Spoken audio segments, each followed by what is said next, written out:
नमस्कार विद्यार्थी मित्रांनो, आज आपण इतिहासाचा पाठ 2 भारत 1960 नंतरच्या घडामोडी शिकणार आहोत. इसवी सन 1947 मध्ये भारत स्वतंत्र झालाय. 1950 मध्ये संविधानाचा स्वीकार करत भारताचे सार्वभौम लोकशाही राष्ट्र निर्माण झाले. भारतीय समाज बहुजिन्सी असून या समाजात विविध भाषा, धर्म, वंश आणि जातींचे लोक एकत्र राहत आहेत. स्वातंत्र्य प्राप्तीनंतरच्या सुरुवातीच्या काळात भारताला आर्थिक, राजकीय आणि सामाजिक विकासाचे प्रश्नही सोडवायचे होते. नियोजन आयोगाची निर्मिती आणि औद्योगिकीकरणावर भर हा आर्थिक विकास साध्य करण्याचा व देशातील दारिद्र्याची समस्या दूर करण्याचा एक मार्ग आहे म्हणून स्वीकारण्यात आला. निवडणुकांचे यशस्वी आयोजन आणि लोकशाही परंपरावरील विश्वासामुळे आपल्याला राजकीय स्थैर्य प्राप्त करणे शक्य झाले. याचबरोबर दुर्बल समाज घटकांच्या कार्यक्रमांचा आणि धोरणांचा समावेश असलेल्या अनेक सामाजिक सुधारणा प्रत्यक्षात आणण्याचे प्रयत्न झाले. मोजक्यात आपल्या स्क्रीनवर बघता येईल.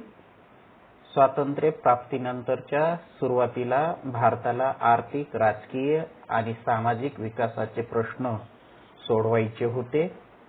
त्यासाठीच नियोजन आयोगाची निर्मिती करून व औद्योगिकीकरणावर भर देऊन आर्थिक विकास साधून दारिद्र्य दूर करायचं होतं.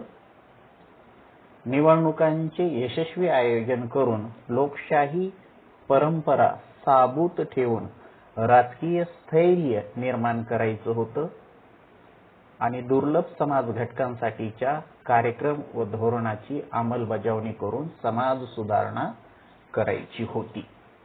तर खरं तर भारत स्वतंत्र झाल्यानंतर भारतापुढची ही सर्वात मोठी आव्हानं होती. आता आपण थोडंसं पुढे जाऊया. 1960चं दशक समजून घेण्याचा आपण आता प्रयत्न करूया. भारताच्या राजकीय परिस्थितीवर परिणाम करणाऱ्या अनेक घडामोडी 1960च्या दशकात घडल्या.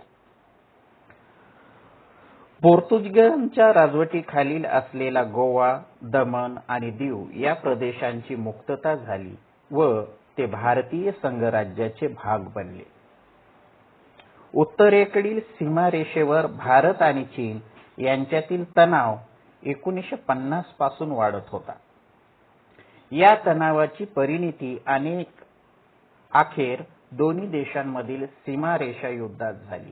हे युद्ध मॅक-मोहन रेषेच्या क्षेत्रात झाले. भारताला स्वातंत्र्य मिळाल्यानंतरच्या काळात प्रधानमंत्री पंडित जवाहरलाल नेहरूंनी भारताचे नेतृत्व केले. ते भारताच्या परराष्ट्र धोरणाचे शिल्पकार होते. भारताच्या सामाजिक आर्थिक विकासात त्यांनी घातलेली भर अत्यंत मोलाची आहे.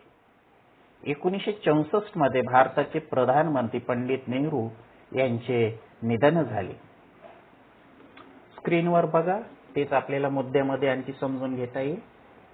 भारताच्या राजकीय परिस्थितीवर परिणाम करणाऱ्या घटना. पोर्तुगीजांच्या राजवटीखालील गोवा, दमण व दीव या प्रदेशांची मुक्तता आणि संघराज्यात त्याचं विलिनीकरण. मॅक-मोहन रेषा क्षेत्रात भारत-चीन युद्ध. हे युद्ध 1962 ला झालेलं आहे. पंडित नेहरू यांना भारताच्या परराष्ट्र धोरणाचे शिल्पकार असं म्हटलेलं आहे. आणि 1964 साली पंडित नेहरू यांचं निधन झालंय आणि त्यांच्या निधनानंतर लाल बहादूर शास्त्री हे प्रधानमंत्री झालेले आहेत. तर आता आपण लाल बहादूर शास्त्री यांचा कालखंड बघणार आहोत. पंडित जवाहरलाल नेहरू गेल्यानंतर 1964 ते 1966 हा कालखंड लाल बहादूर शास्त्री यांचा आहे. लाल बहादूर शास्त्री भारताचे प्रधानमंत्री झाल्यानंतर 1965 मध्ये भारत आणि पाकिस्तान यांच्यामध्ये काश्मीर प्रश्नावरून पुन्हा एक युद्ध झाले. सोव्हिएत युनियनने दोन्ही देशात मध्यस्थी करण्याचा प्रयत्न केला. जय जवान जय किसान ही घोषणा लाल बहादूर शास्त्रींनीच दिली. त्याद्वारे त्यांनी भारतीय शेतकरी व भारतीय सैनिक यांचे महत्त्व अधोरेखित केले. 1966 मध्ये ताश्कंद येथे लाल बहादूर शास्त्री यांचे निधन झाले. आता आपण इंदिरा गांधीचा कालखंड समजून घेण्याचा प्रयत्न करणार आहोत. 1966 ते 1977 व 1980 ते 1984. म्हणजे या कालखंडावरून तुमच्या लक्षात येईल की इंदिरा गांधींनी 2 टर्ममध्ये प्रधानमंत्रीपद भूषवलेलं आहे. तर 1966 मध्ये इंदिरा गांधी भारताच्या प्रधानमंत्री झाल्या. त्यांची निर्णय क्षमता प्रशंसनीय होती. बँकांचे राष्ट्रीयकरण व संस्थानिकांचे तनखे बंद करणे या त्यांच्या निर्णयाचे दूरगामी परिणाम झाले. त्यांच्या कारकिर्दीत पाकिस्तानचे पूर्व पाकिस्तानच्या संदर्भातील दडपशाहीचे धोरण पूर्व पाकिस्तानमध्ये मोठे आंदोलन निर्माण करण्यास कारणीभूत ठरले. या आंदोलनाचे नेतृत्व शेख मुजीबुर रहमान यांच्या मुक्तीवाहिनीने केले. पूर्व पाकिस्तानच्या या समस्येचा परिणाम भारतावरही झाला, कारण कोट्यावधी निर्वासित तेथून भारतात आले. स्क्रीनवर मुद्द्याच्या स्वरूपात ते तुम्हाला बघता येईल.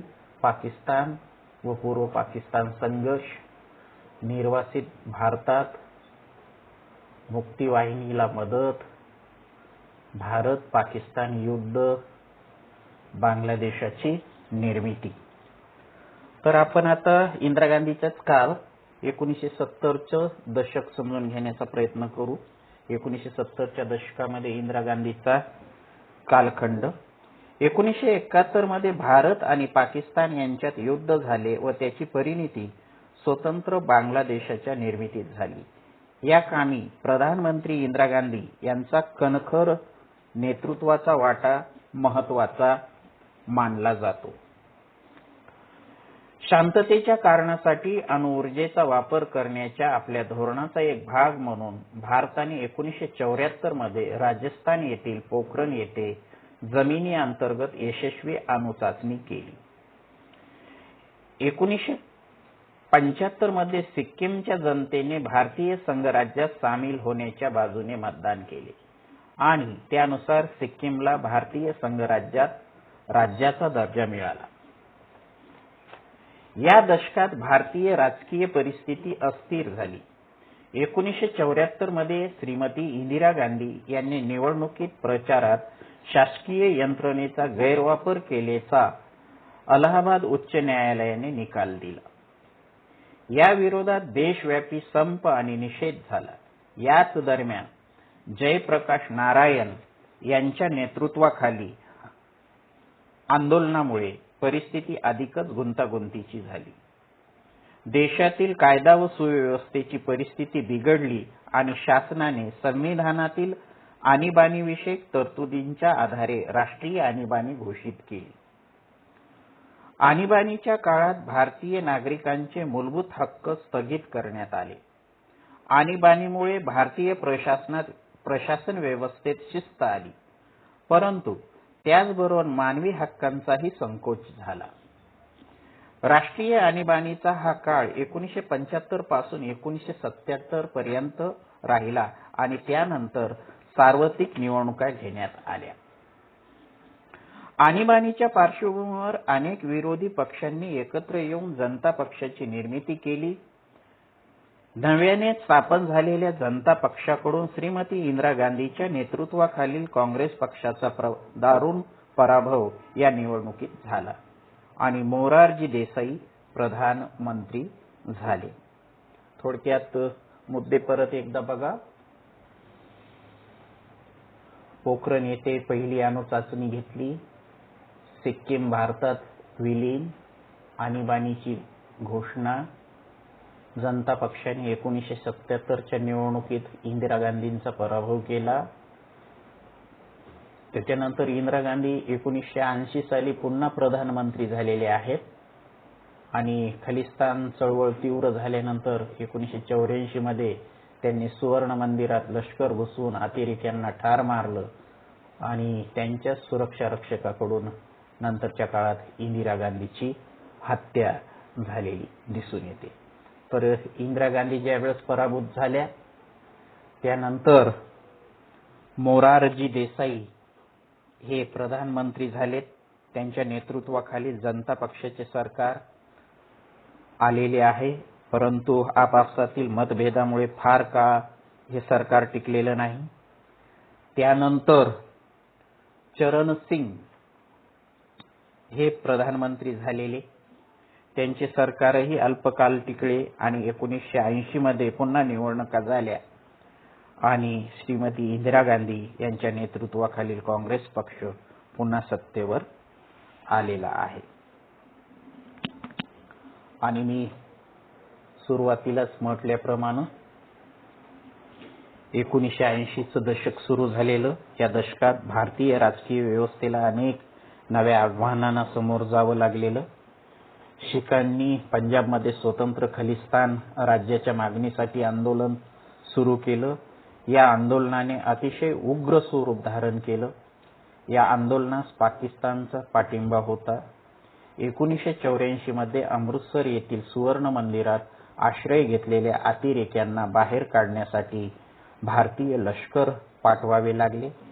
श्रीमती इंदिरा गांधीच्या सुरक्षा रक्षक पथकातील रक्षकांनीच त्यांची हत्या केली. याच कालखंडात ईशान्येकडील भारतात उल्फा संघटनेच्या नेतृत्वाखाली मोठे आंदोलन सुरू झालेले आहे.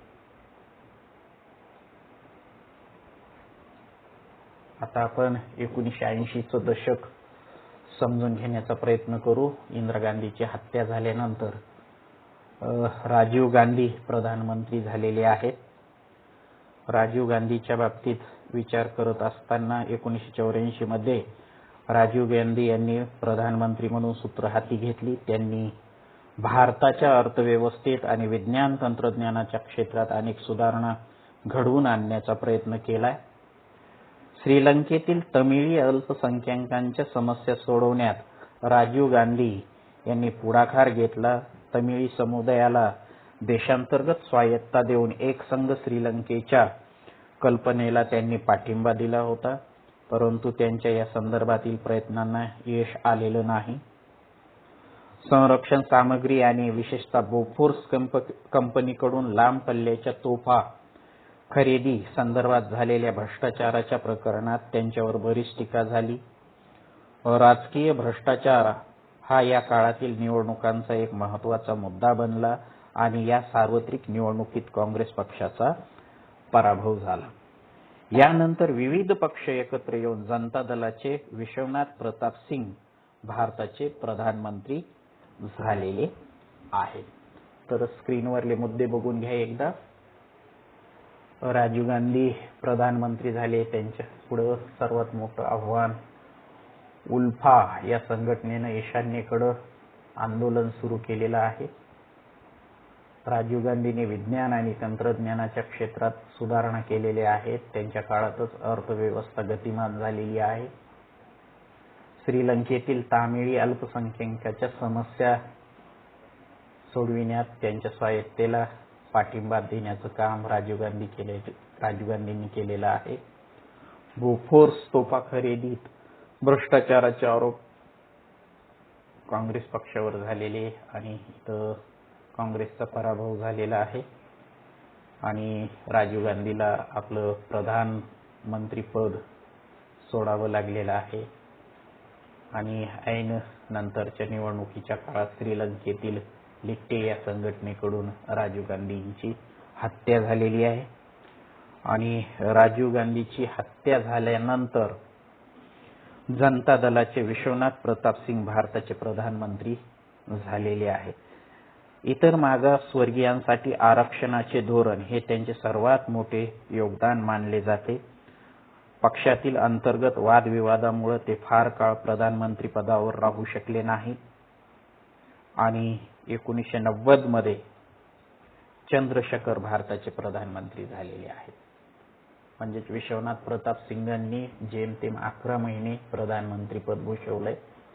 त्यांचं सर्वात मोठं योगदान म्हणजे ओबीसी साठीचं आरक्षण आणि त्यांच्याच कालखंडामध्ये शेतकऱ्यांना सरसकट 10,000 कोटी रुपयांचं कर्जमाफी देण्यात आलेली आहे.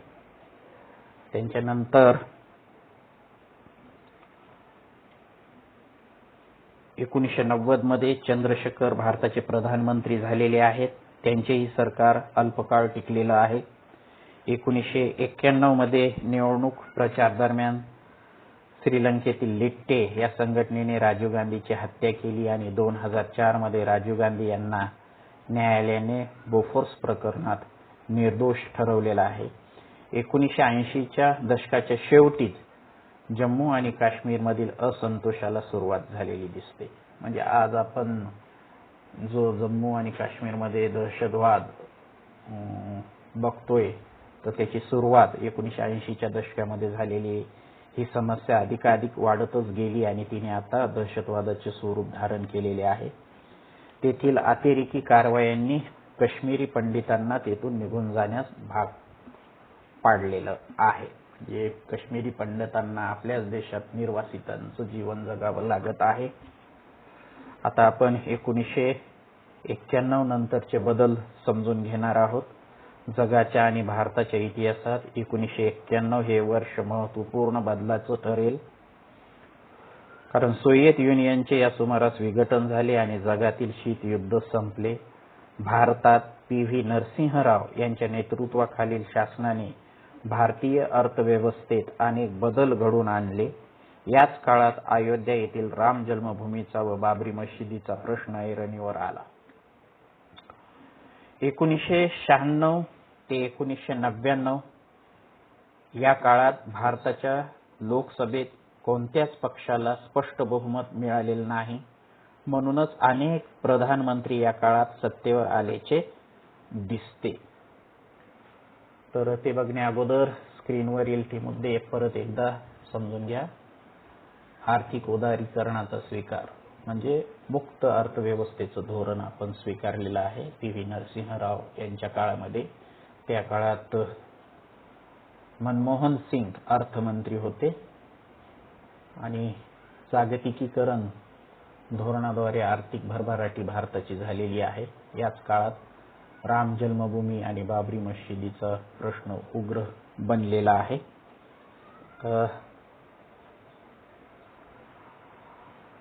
पुढच्या पंतप्रधानाबद्दल चर्चा करत असतानाची पार्श्वभूमी आपण आताच म्हटल्याप्रमाणे अनेक प्रधानमंत्री या काळात सत्तेवर आले. त्यात अटल बिहारी वाजपेयी, एच.डी. देवेगौडा आणि इंद्रकुमार गुजराल हे आहेत. अंतिमतः 1999 मध्ये भारतीय जनता पक्षाच्या नेतृत्वाखालील राष्ट्रीय लोकशाही आघाडीचे सरकार सत्तेवर आले आणि अटल बिहारी वाजपेयी भारताचे प्रधानमंत्री झाले. अटल बिहारी वाजपेयी यांनी पाकिस्तानबरोबर संवाद साधण्याचा प्रयत्न केला, परंतु यश आले नाही. 1998 मध्ये भारताने आणखी काही अणुचाचण्या करून स्वतःला अण्वस्त्रधारी राष्ट्र म्हणून घोषित केले. 1999 मध्ये कारगिल क्षेत्रात भारत आणि पाकिस्तान यांच्यात काश्मीर प्रश्नावरून आणखी एक युद्ध झाले. या युद्धातही भारताने पाकिस्तानचा पराभव केलेला आहे. स्क्रीनवरल्या त्या दोन मुद्द्यांवर लक्ष द्या. भारताने दुसऱ्यांदा अणुचाचण्या घेतल्या. भारत अण्वस्त्रधारी देश बनला आणि 1999 मध्ये कारगिल क्षेत्रात भारत पाकिस्तान यांच्यामध्ये युद्ध झालेलं आणि भारत या युद्धामध्ये जिंकलेला आहे. आता आपण थोडंसं पुढे जाऊन स्वातंत्र्योत्तर काळातील भारतीय अर्थव्यवस्थेचे उद्दिष्टे समजून घेण्याचा प्रयत्न करणार आहोत. अर्थव्यवस्थेचे आधुनिकीकरण, आर्थिक स्वावलंबन आणि सामाजिक न्यायाचं समाजवादी समाज रचना ही भारताच्या स्वातंत्र्यापासूनच भारतीय अर्थव्यवस्थेची वैशिष्ट्ये राहिली आहेत. भारताला उद्योग उभारून आधुनिकीकरण आणि स्वावलंबन प्राप्त करायचे होते. नियोजनाद्वारे सामाजिक न्यायावर आधारित अर्थव्यवस्था अस्तित्वात आणायची होती. म्हणूनच योजना आयोग निर्माण करण्यात आला आणि पंचवार्षिक योजना सुरू करण्यात आली. 1991 मध्ये नरसिंहराव शासनाने आर्थिक सुधारणा घडवून आणण्यास प्रारंभ केला. या आर्थिक सुधारणा आर्थिक उदारीकरण असे म्हणतात. भारताची अर्थव्यवस्था या धोरणामुळे भरभराटीस आली. भारतातील परकीय गुंतवणूक वाढली.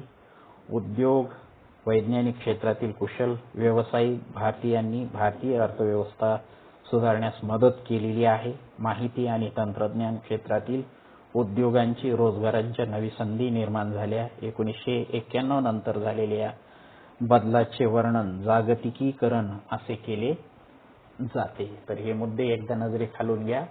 अर्थव्यवस्थेचे आधुनिकीकरण, आर्थिक स्वावलंबन, सामाजिक न्याय, समाजवादी समाज रचना हे आपल्या अर्थव्यवस्थेचे उद्दिष्ट आहेत. त्या दृष्टिकोनातून हे उद्दिष्ट साध्य करण्यासाठी आपण पंचवार्षिक योजना राबवलेल्या आहेत. त्यानुसार उद्योगधंदे उभारून आधुनिकीकरण आणि स्वावलंबन प्राप्त करणं हे भारतानं स्वतःचं उद्दिष्ट ठरवलेलं आहे. नियोजनाद्वारे सामाजिक न्यायावर आधारलेली अर्थव्यवस्था आणण्याचा प्रयत्न झालेला आहे आणि भारताने योजना आयोगाची स्थापना करून पंचवार्षिक योजना पद्धती सुरू केलेली आहे. आत्ताच आपण बोलल्याप्रमाणे आर्थिक उदारीकरण नरसिंहराव सरकारनं 1991 साली हे धोरण स्वीकारलेलं आहे आणि या धोरणामुळे झालेल्या बदलाला आपण जागतिकीकरण म्हणतो. म्हणजे भारतीय अर्थव्यवस्था जगाच्या अर्थव्यवस्थेशी जोडली गेलेली आहे आणि त्याचे परिणाम भारताची अर्थव्यवस्था भरभराटीला आली. भारतातील परकीय गुंतवणूक वाढली. वैज्ञानिक क्षेत्रात प्रगतीमुळे अर्थव्यवस्था सुधारण्यास मदत झाली.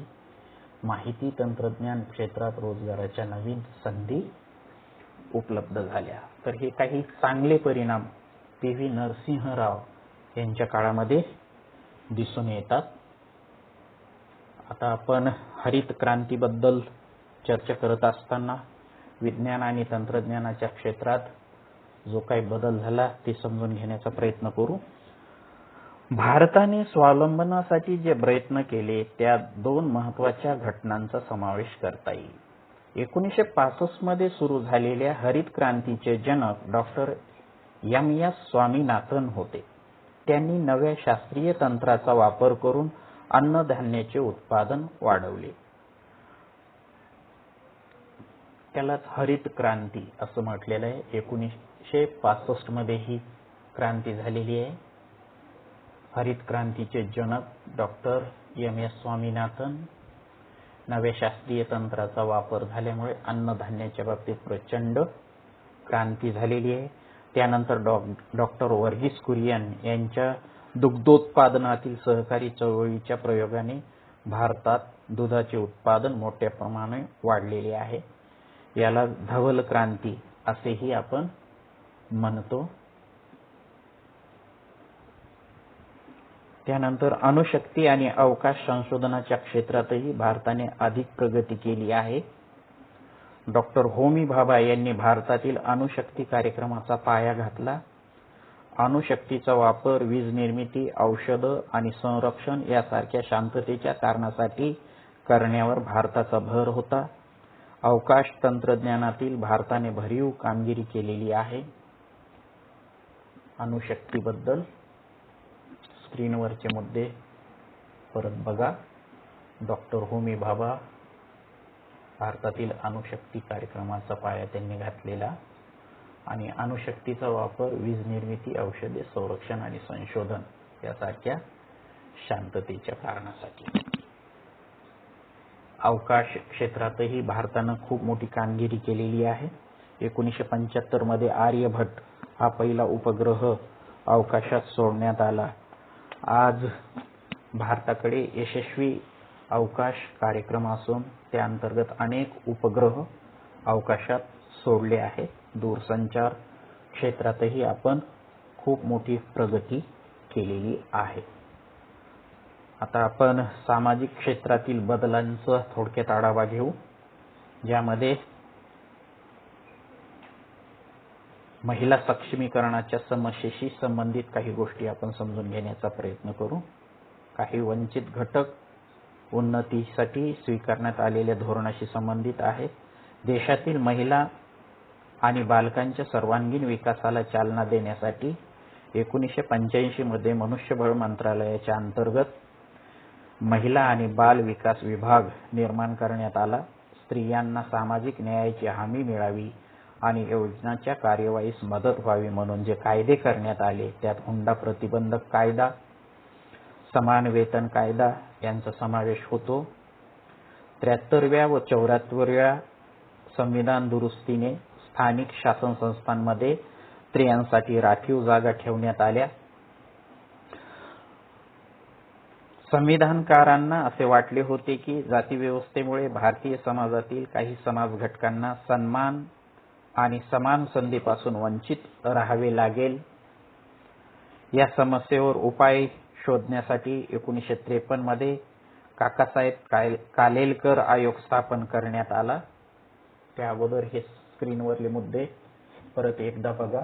महिला, बालके व वंचित घटकाच्या विकासासाठी भारताने योजना आखल्या.